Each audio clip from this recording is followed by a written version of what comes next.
ከዚሁ ጋር ተያይዞ መንግስት ሀገርን ሊያፈርስ እየሰራ ነው።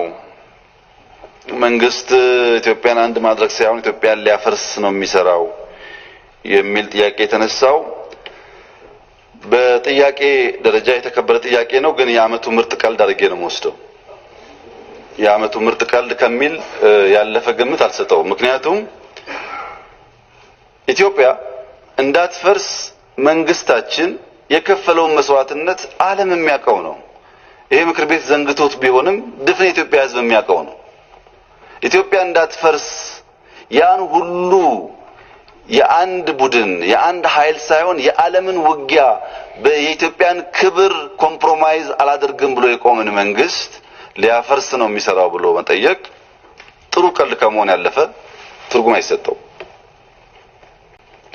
ልትገነቡ ልታንጹ ሞክራችሁ ያልቻላችሁት ነገር አለና አግዛችሁ አስተካክሉ አርቁ፣ ችግር የለውም።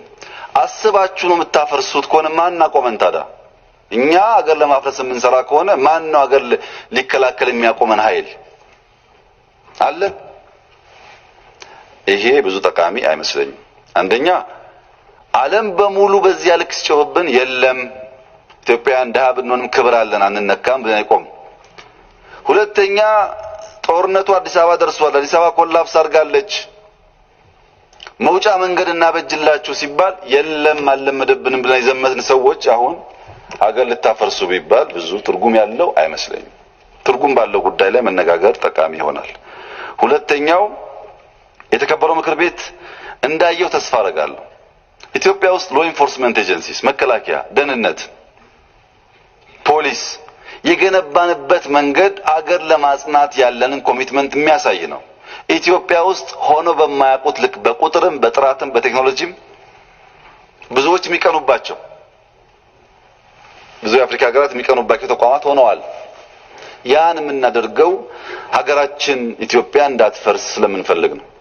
እኛ ሀገራችን መፍረስ ሳይሆን ማዕዘኗ መጎሳቆሏም ይጎዳናል ብለን ስለምናስብ ከዚያ የሚገኝ ጥቅም የለም። ግን ምክር ቤት እንዲገነዘብ የምፈልገው ኢትዮጵያ የመፍረስ ስጋት አልፏል። ከእንግዲህ በኋላ እንደዚህ አይነት ስጋት እኛ የለንም። ኢትዮጵያን ለማፍረስ የሚነሳ ኃይል ካለ ኢትዮጵያን ለማጽናት የሚችል የተሻለ ኃይል ስለገነባን ስጋት የለም። ከዚህ ቀደም ነበረን ስላልገነባን። አሁን ግን ለማፍረስ የሚችል ኃይል እንኳን በኢትዮጵያ ውስጥ ከሌላም ቦታ መጥቶ አለ ብለን አናስብም። ብዙ ስጋት አያስፈልግም። ነገር ግን ኢትዮጵያ ልትፈርስ ነው እየፈረሰች ነው ባሉ ሰዎች ጭንቅላት ውስጥ ፈርሳለች። ኦሬዲ ጭንቅላት ውስጥ የፈረሰን ሀገር መገንባት ስለማይቻል እኛ ጋር ያለው ሐሳብ የምትበለጽግ የምትጸና በከፍተኛ ችግር ውስጥ የምታልፍ ሞር የምትቀራረብ ኢትዮጵያ ትፈጠራለች። ለሱ ነው የምንሰራው። እኔ ካልመራውት ፈርሳለች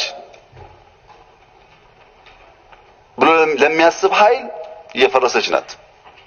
ለኛ ግን በኋላም በዳታ በማሳየው እጅግ ድንቅ ስራ እየሰራች ያለች ብዙ ፈተና ያለባት ፈተናዋን ደግሞ ተደምራ የምትወጣ ትልቅ ሀገር እንደሆነች ነው ምናምነው።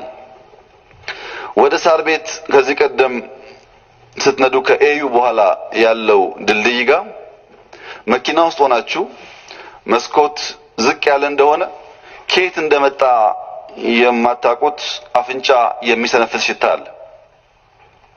መኪና ውስጥ አይደለም፣ አስፋልት ነው። ከድልድዩ ማዶ እየመጣ ይረብሻል። በባህሪው አፍንጫን የሚሰነፍስ ሽታ በጣም በርቀት ሄዶ መረበሽ ይችላል። መልካም መዓዛ ግን ቀረብ ካሉ በስተቀር አይሸትም።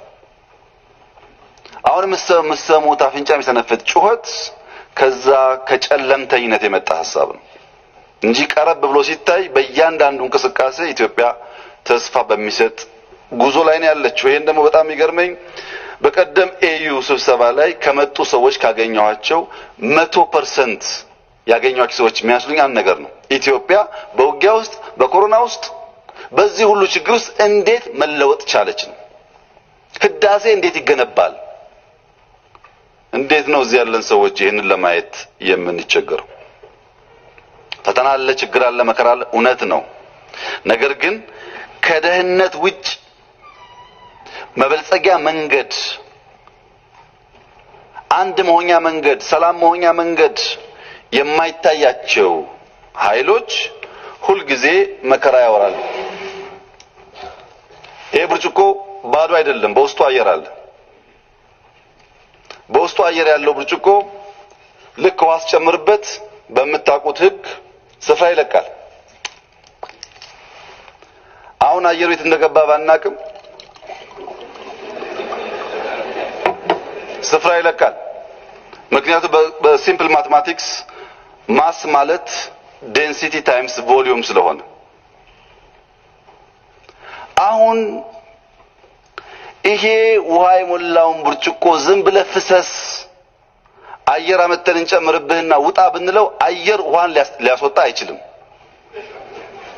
የሚያስወጣው ከበድ ያለ ማስ ነው፣ ድንጋይ ነው። ከበድ ያለ ነገር ሲመጣ ነው የሚወጣው። አሁን ያለውን መንግስት መቀየር የሚቻለው ሻል ያለ የሚጨበጥ ሐሳብ ሲመጣ ነው። አየር ጨብጦ ልቀቁ አይሆንም ማለት ነው።